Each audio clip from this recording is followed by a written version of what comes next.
Hi, my name is Levi, I'm Patrick. and this channel is called Levi and Patrick Went to the Movies, where we discuss a new movie every week that we both love. So please like, comment, subscribe, ring the notification bell, because sometime soon we might be talking about a movie that you love, and that could be this week, as we are talking about Stephen Sommers' The Mummy.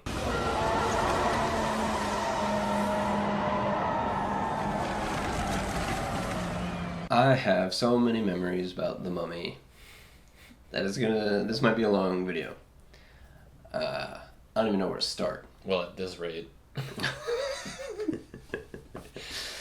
It came out in 1999 at the end of 4th grade, and I was so excited for the movie, and like all of my assignments the latter half of that year were all somehow tied in with Egypt. I somehow worked it all in, and I was obsessed, and I was so excited. And the movie came out, and it had come out around the same time as The Matrix. The Matrix came out, I think, in April or May, and The Mummy came out in May. And I remember I was so excited to see it, and it was for my birthday. I got to choose what movie we went and saw. And we were in the theater, and my brother had already seen The Matrix, and he was like convincing the family like we should see The Matrix instead. But The Matrix was rated R. But my brother was like, there's not a lot of swearing, it's not a lot of bad stuff or whatever. And we were just in the lobby, and I remember it was kind of like my choice, and I wanted to be like cool for my older brother, and then the idea of seeing like an R-rated movie in theaters. But The Mummy, I was so excited for The Mummy, and my mom just saw me and knew, and she was like, "No, we're gonna go see The Mummy." And so she made the decision, and then I didn't have to be uncool to my older brother. My mom does not remember this story, but it is. That's when I knew I loved my mom. 4th grade? Yeah. I was unsure up until then. Yeah, because she was, what had she ever done for me? But making the choice to go see The Mummy. I had no idea this movie was going to come out. No idea it existed at all. And we were watching whatever on TV, and there was a TV spot for it. And just I remember the face in the sand, like, oh, and it was just like, what is this movie that I have to see? And Mom was like, it says it's out now. So she called the theater. She was like, is it playing? Yes, okay, it's rated PG-13. Why? For some gore. And that was when I learned what gory meant. That was when that word came into my life. And so we, all three of my two brothers and I, we all went that night. That was it. We saw the TV spot, and it was like, it's out already? Let's go see it. And we went that night. That's incredible. Yeah, so I saw this movie within like 4 hours of realizing it existed. That's awesome. So good. Huh. Did you like it? So after I saw the movie, I would then dress like Rick O'Connell all the time. And I remember having the junior novelization, because that was a huge thing when we were kids. And there was like 8 pages of color photos in the middle. Yep. And I remember reading that book constantly. I was sitting on the stairs outside, dressed like Rick, reading through The Mummy. Which is interesting. There's a deleted scene where one of the 10 plagues is frogs, and it was in the script. I don't know if they actually filmed it, because it's not like a deleted scene in the movies or whatever. I just know that they didn't end up using it because it was too similar to like the Beatles, the Scare Beatles or whatever. However, that scene is in the junior novelization, because I think the people that write books based off of movies write them based off of the script, so they can get them out in time. Yeah, because they come out around they usually come out like right before the movie comes out, which was always so tempting as a kid. It's like, I think I had the Mummy book before the movie, and I don't remember if I read it or not. But the temptation, I'm sure it was just burning a hole in my psyche, just like knowing it's there and I could read it. The only one of those that I ever had was Godzilla. Yeah. The cover was just his foot with like the helicopter shining their lights on it and stuff. Yeah. I read that. I remember, I think it was like 6th grade or something, that the teacher was like, didn't you already read that? I was like, yeah. She was like, why don't you read something new? I was like, it's Godzilla. Yeah. What are you talking about? Yeah, she's stupid. So the internet was around at the time, obviously, but I don't know how much access I had to it. I didn't. But the trailers on VHS tapes, that was really exciting when you would get a new movie, because you'd be like, what are the trailers going to be? And I remember this movie came out on VHS in October of 99. But we had gotten a movie that had the trailer for it, and then it said like the date, and I think It was October 18th, 1999 is when this movie came out. But I just remember watching that trailer over and over and over because I was ready for it to come out. Mm. And I'm sure we bought it immediately. Like, I can't imagine my parents making me wait until Christmas, which is what they would sometimes do. But this was one of those movies where every day after school, pop that bad boy in. Mm. I didn't know when it was coming out, but I knew, so many months after theaters, it's bound to be on VHS by now, right? Yeah. And my birthday is the beginning of November. What? And so I was snooping around Mom and Dad's bedroom trying to find my present because I wanted to know if it was The Mummy or not, because I was pretty sure it was out. And I found it. I found the VHS just chilling there on top of like Dad's stack of shirts. And I looked at it and I put it back and I was walking out of Mom's room and she was walking down the hallway. She was like, "What are you doing in there?" "Nothing." I don't remember what my excuse was, but I thought this was my room. she was like, "You found your present, didn't you?" And I was like, what? She was like, "Well, I guess you can just have it then. You don't have to wait till your birthday. No, I'm not gonna wrap it." And I was like, no, I'm not gonna touch it. No, just wrap it and give it to me for my birthday. It's like I wanted to watch it right away, but I was so guilty and so ashamed. I do like, though, how that's the idea for a kid's brain is that it's like, well, you can have it now. I'm not going to wrap it. And it's like, like, what difference does that make? Just take it. What a punishment. But, That same year in the fall, my family and I went to California on a family trip.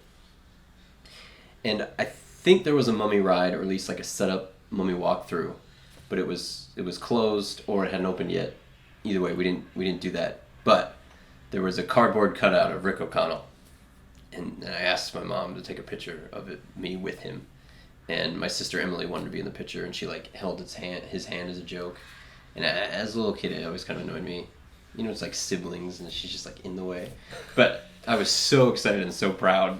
It's just a cardboard cutout, Cost like $4 to make. But I thought it was so cool. yeah, we had a sandbox, and Dad had horseshoe pits, and I would always go and make little faces in the sand. Do the sound effect. In 5th grade, there was like a book report assignment that was, you would like take a scene from a book and have to act it out. And I chose the scene from The Mummy Junior novelization, where at the end, like Imhotep, when he's like, "Kill him," and then all the mummies go after Rick when he's like saving Evie. If you said nah. And other students could be in it. And so I'd asked a couple friends to be like some of the mummies, and then other people, got word of this great production that was occurring. So then there was like a ton of people. And it was kind of like my first job maybe as a director, and I failed because as soon as it started, they all just bum rushed me, and I had to like run across the room, and the teacher immediately just started yelling to tell us to stop because it was just pure chaos and had no educational value.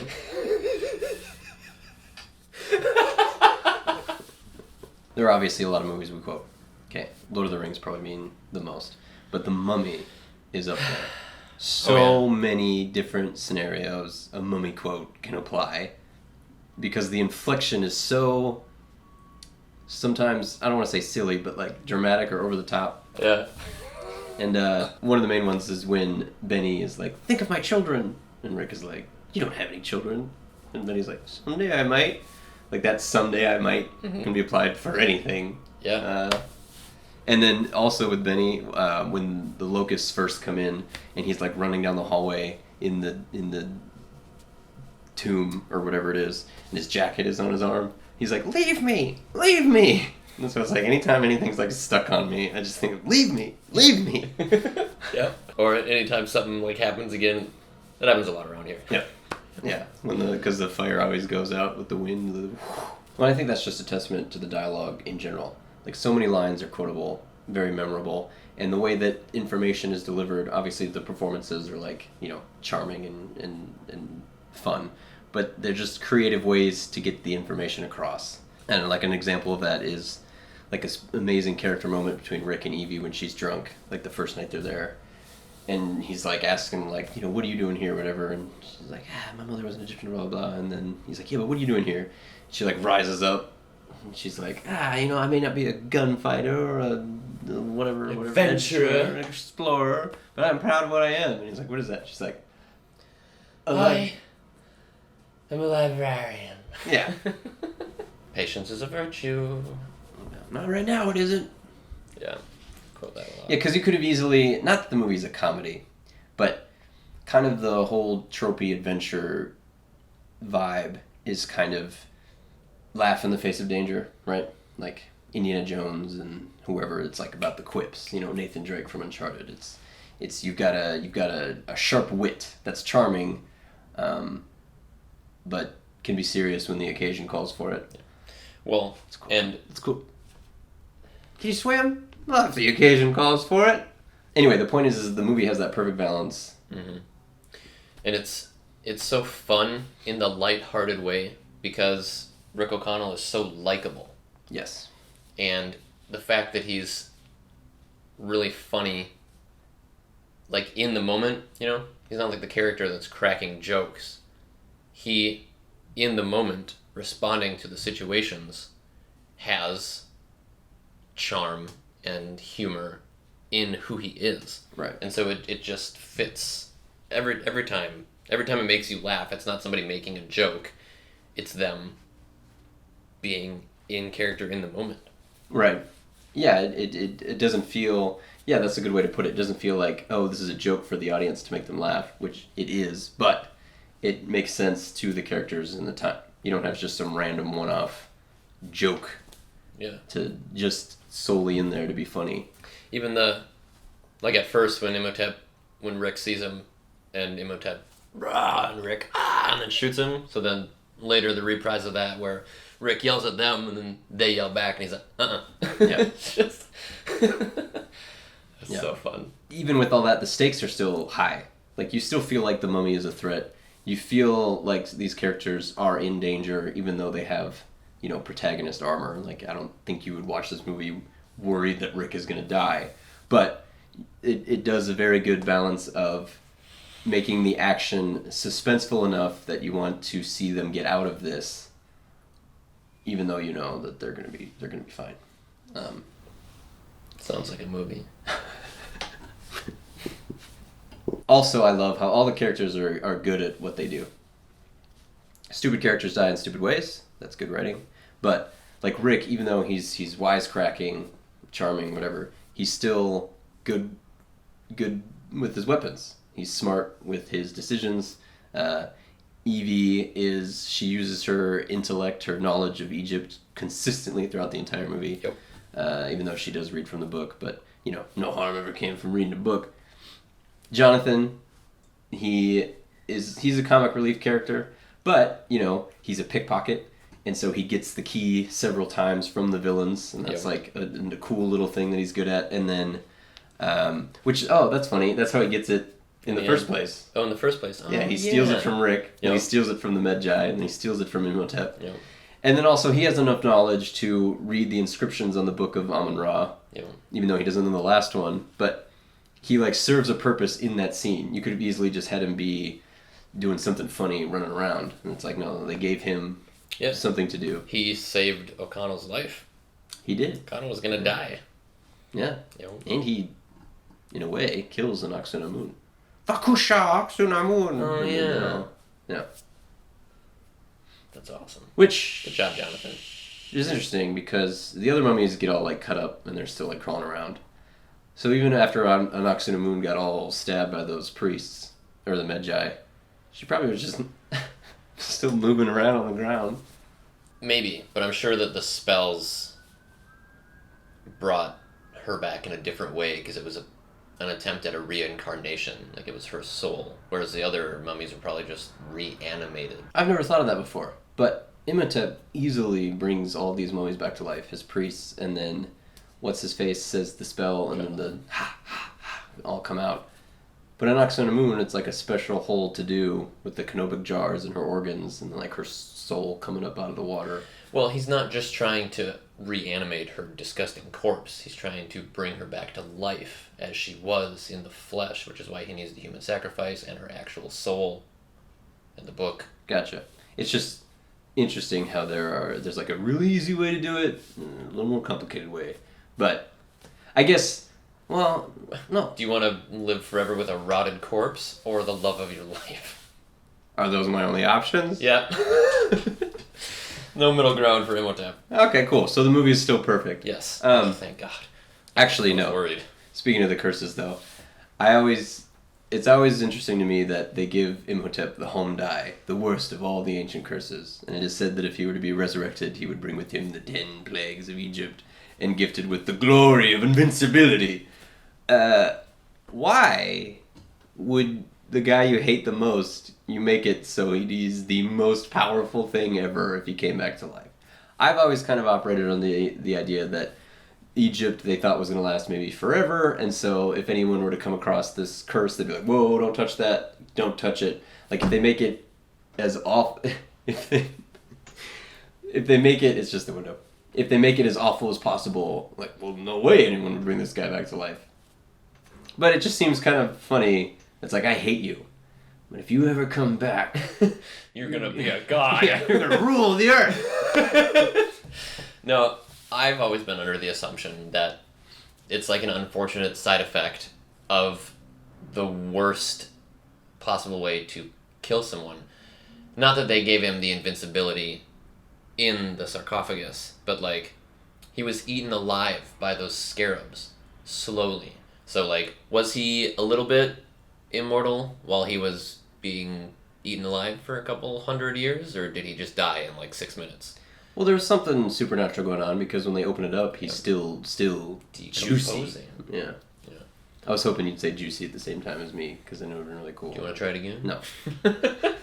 So yeah, I just assumed that he was tortured for years and years and years while he slowly died inside of that box.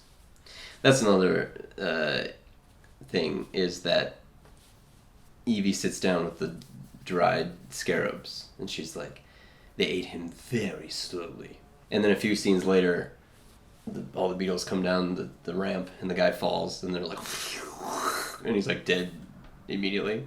So I get that they're a little extra because they're like a plague version, but it's just funny that it's they eat you very slowly. Bloop. Except when they come back to life, and they eat you real fast. That's one of my favorite moments in the movie, though, is when Imhotep's resurrection, just in general, where it's like, no, you must not read from the book, and then quiet, and you hear, and I love in movies when they have those like slow push-in shots of somebody looking at something coming, and then that shot of just the, and they come up over the wall, Like that pillar of them. Yeah, that's so good. Yeah. What have we done? Yeah. And he's got the book back already.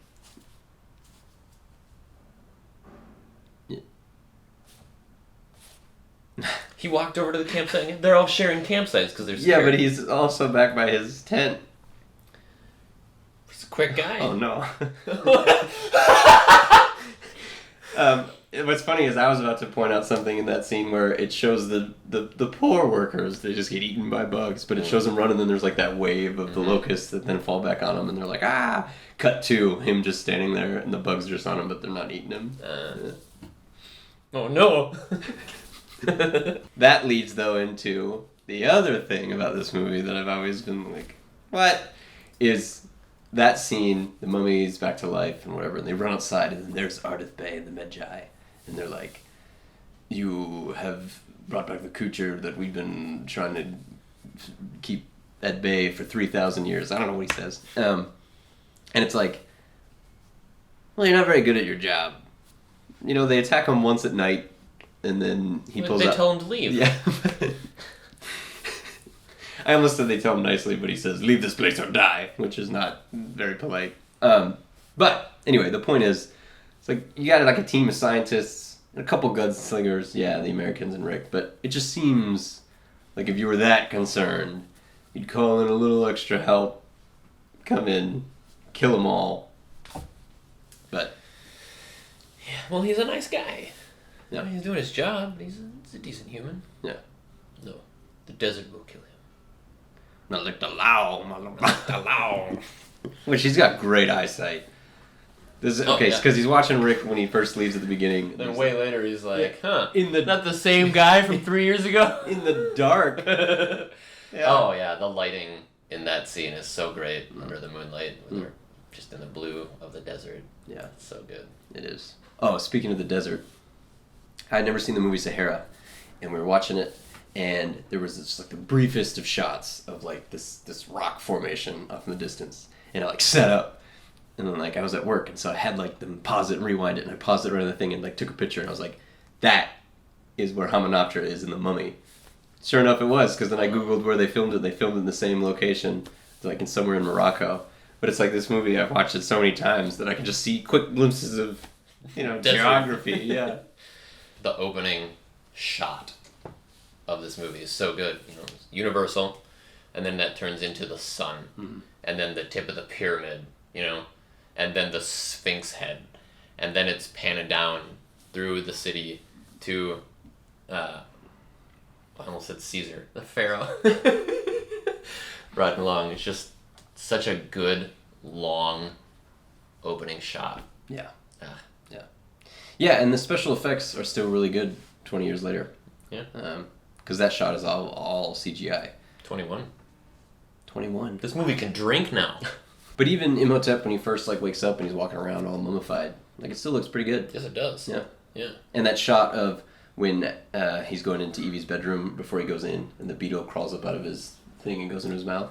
Yeah, it still looks good. Where he's kissing her and his not yet regenerated parts all come up to the mouth. Ugh. Well, it spreads out from his lips. No, it comes to his mouth when he's kissing her. No. Yes, it does. No, it doesn't. I bet you 80,000 million bajillion dollars.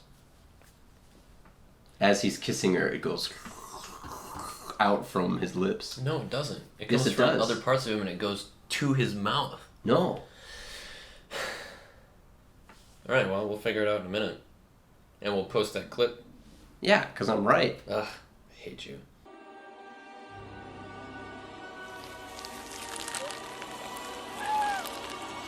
That leads into this. He turns himself into sand a lot in this movie. Yeah.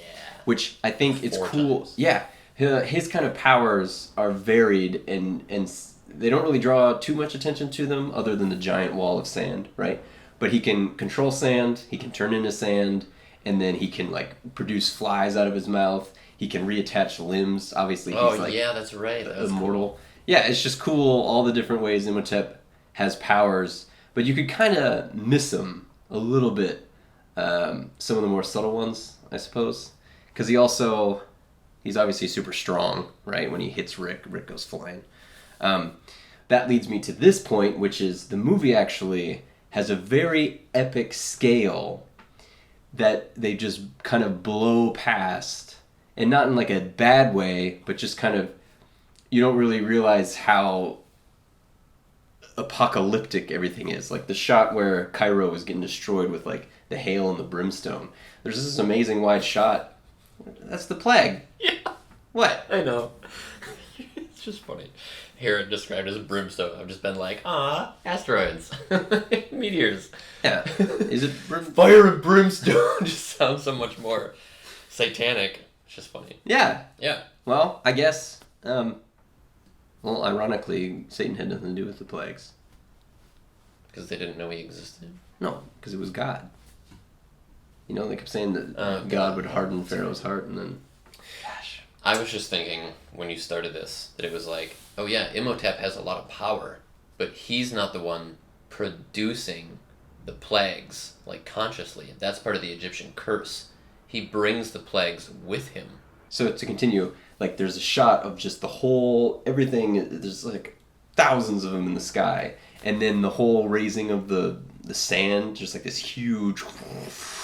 and it's funny how, again, the movie just, we don't need to deal with the aftermath of the citizens of Cairo, even though they're probably what?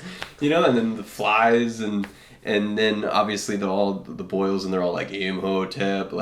After Imhotep died, don't you think they all kind of what the? Why is my firstborn dead? But it would be it would change history.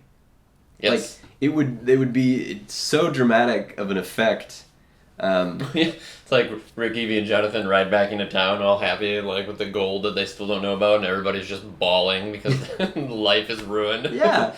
Also, I want to continue talking about this because I have other thoughts, but I love it also in movies where a scene ends on like a moment of like, ooh, and one of them is when blood happens, and Jonathan is like, and the waters were as red with blood, and then it's just Rick, and he's like, he's here. Cut to like Evie. It's just yeah. Anyway, but yeah, all their water turned to blood. So if you were just a citizen of Cairo, it was like a Tuesday, and you're just like, I'm gonna go to the market and sell my lamb for bread or whatever they did back then. Yeah. Then suddenly it's just the world is ending in many different ways, and then it's just over because they kill Imhotep that night.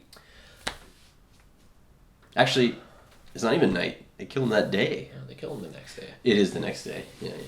What was I gonna say? Oh yeah, so everybody in that bar, they're like doing their shots. Did he turn all the alcohol to blood also? Yeah. Or are they just doing shots of water? Well, alcohol is mostly water. No, it's not. If you're wondering why his reaction is so dramatic, it's because we had this conversation earlier. Every single liquid on Earth is 99% water. It's not what I said, and that is not how I sound. Well, it's the first statement was more accurate. One thing I like to do as a kid was the 10 plagues. Try and see them all in the movie, how many there were, and they don't get all 10. No. They don't show the frogs, but we mentioned that it was kind of it was in the script. They don't do the livestock, and they don't do the death of the firstborn. And then I think there's one more they don't do. Oh yeah, and there's an eclipse too. Yeah. So all this stuff comes flying out of the sky. There's all these bugs. Brilliant. Yeah, you got all these boils, and then it goes black, and you're like, well, yeah. Guess we'll move. I love the shot in Constantine, where the dude with the spear of destiny is walking, and the livestock's just falling over as he's walking past him. Yeah, that's cool. Yeah. So yeah, in this movie they do locusts, blood, dark sky, hail and brimstone, boils, flies. So that's 6. Oh yeah, and then they don't do livestock, they don't do frogs, they don't do death of the firstborn.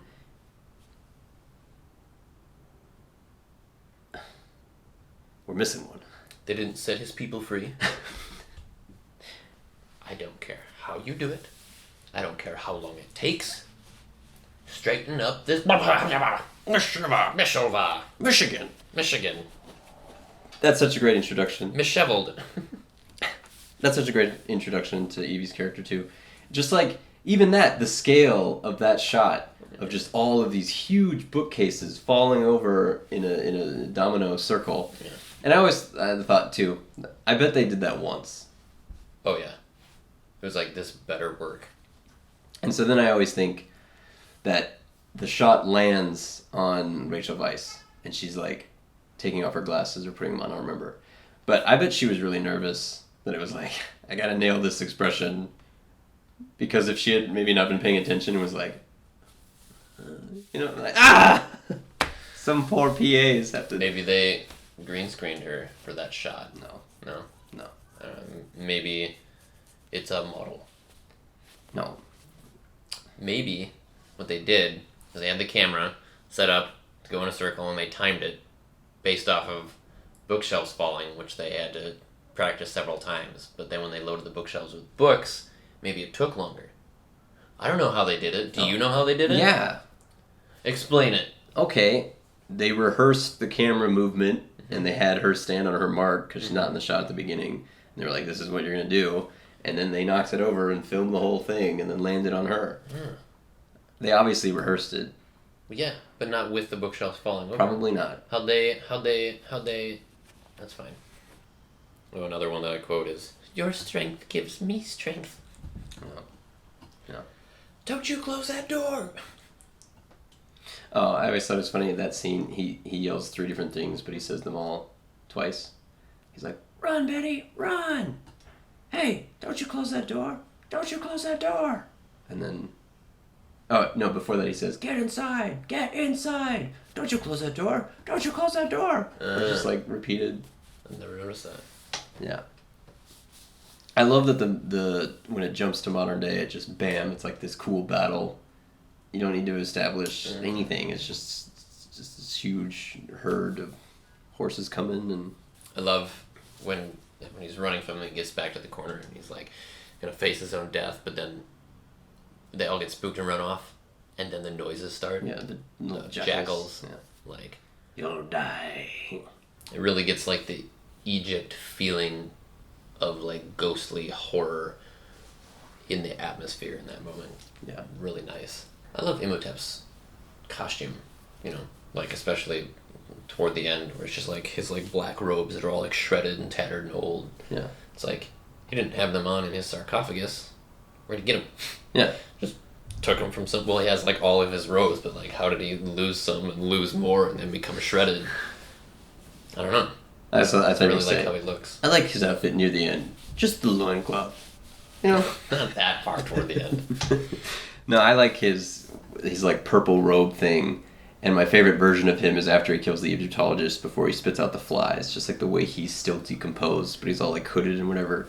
But you only see him that one scene, that one shot that way. Yeah. I like the whole movie like that. An awesome moment in that scene with Benny is when he starts running and Rick just picks up the chair and throws it. So funny and so cool. I had a toy of Imhotep in that purple robe. And like you press the thing and like his face changes, rotates. I had a lot of toys from the Mummy. I didn't. They weren't like in major stores. They were, I think I got them at Universal. They're not like specialty collector's items, but I had a Rick, a couple mummies.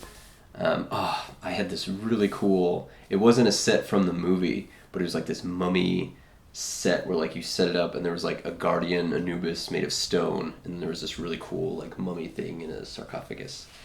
And I used to play with that toy a lot. I always felt this like pull of feeling guilty because Rick O'Connell, it was like, this is my favorite movie, but the toy wasn't that great. And I always wanted to, I felt like I had to play with it because it was my favorite movie, but he just wasn't as good as my other toys.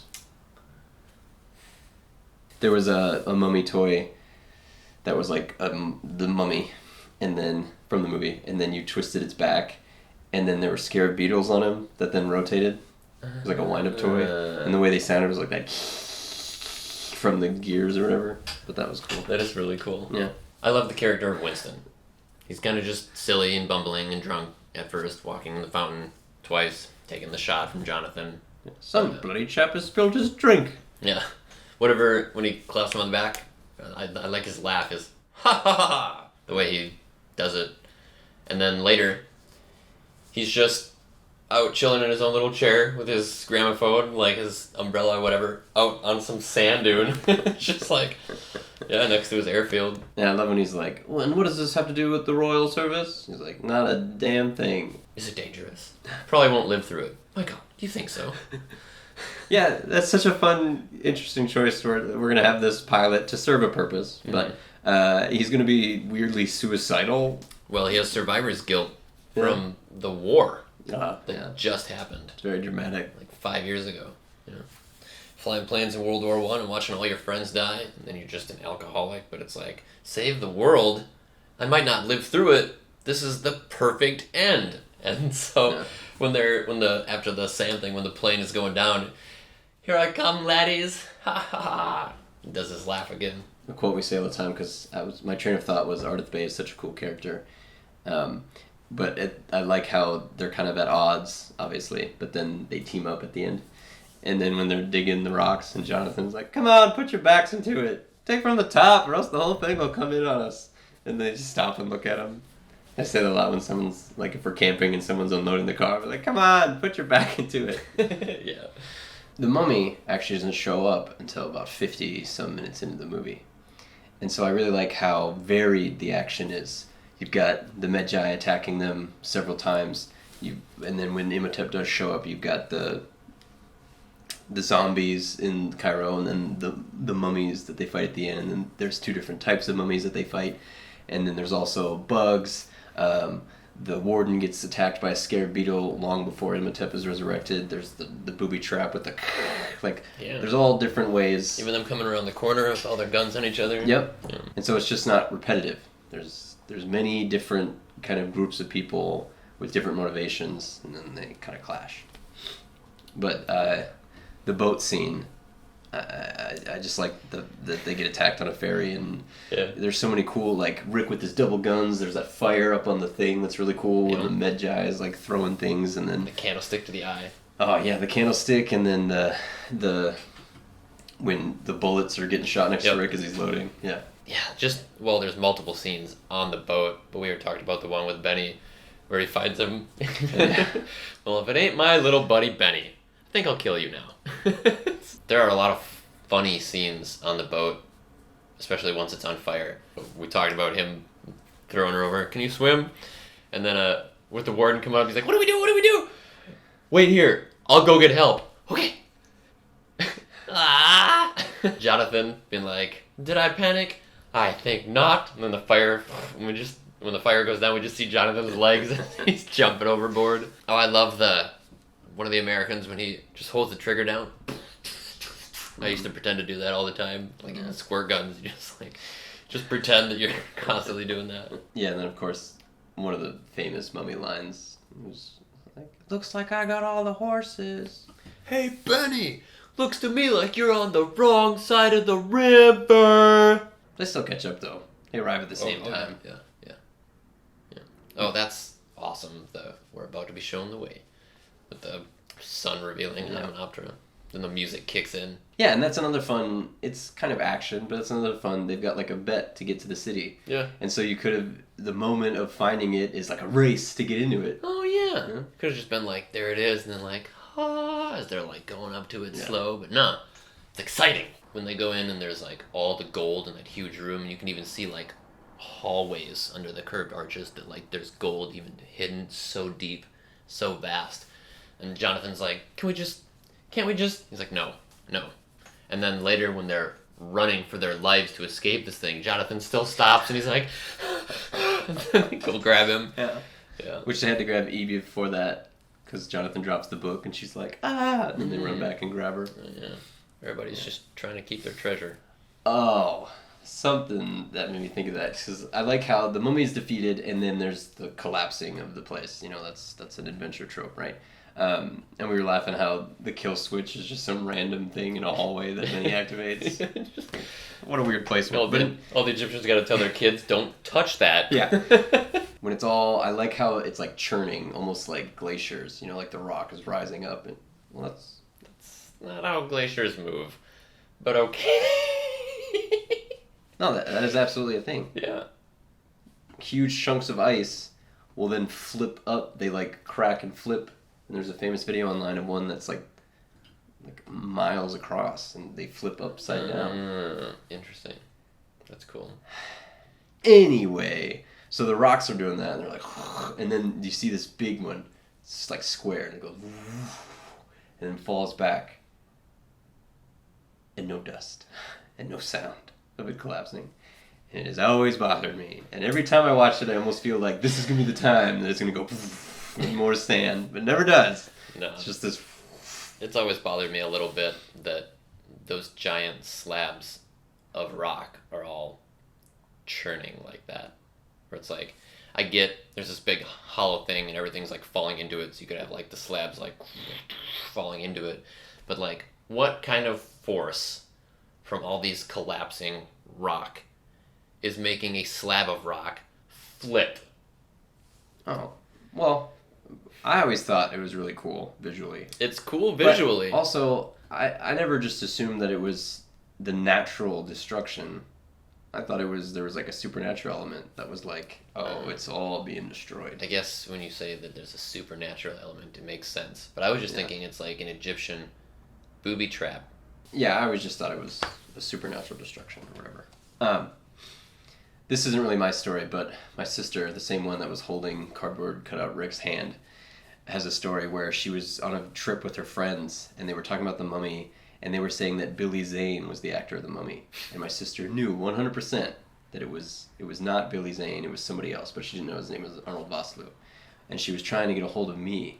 And this was like pre-cell phones.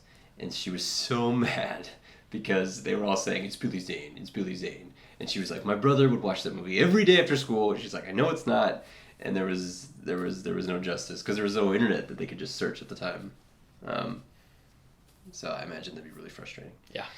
Kind of continuing with pre-internet, pre-whatever, I had a copy of the movie, and I had the tape recorder. You know, put a little tape in it.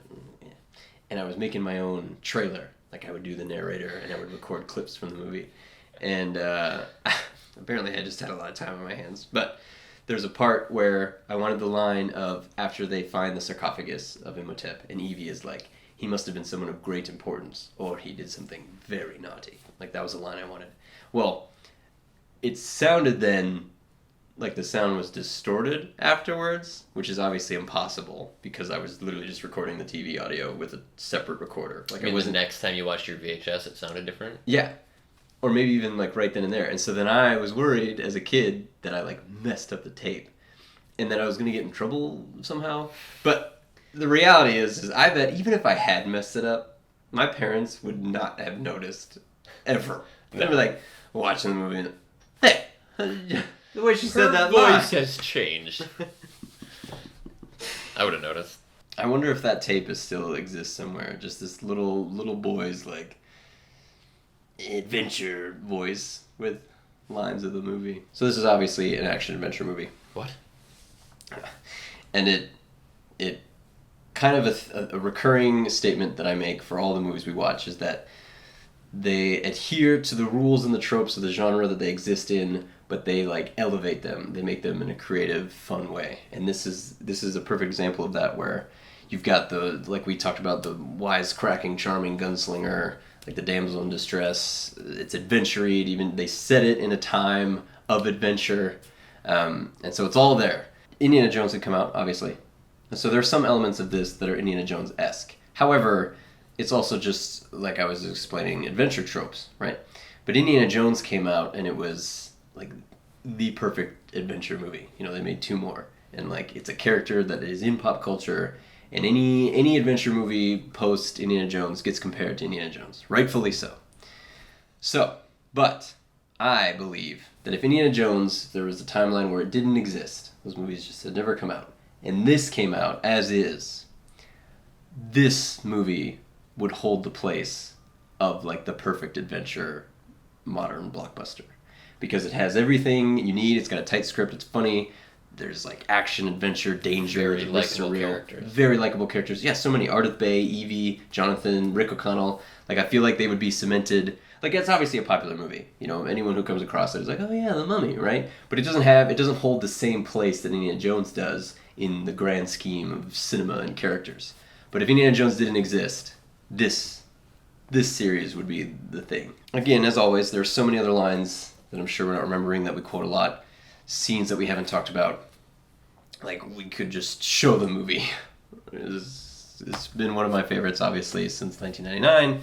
One of yours since 1999. So if there are any quotes that you like about this movie, any scenes that you love, let us know in the comments. And please like, subscribe, ring the notification bell. Because our next video, we are doing Peter Jackson's The Lord of the Rings. Extended edition. Extended editions. I'm Levi. I'm Patrick. And this has been Levi and Patrick Went to the Movies. Stephen Sommers, The Mummy.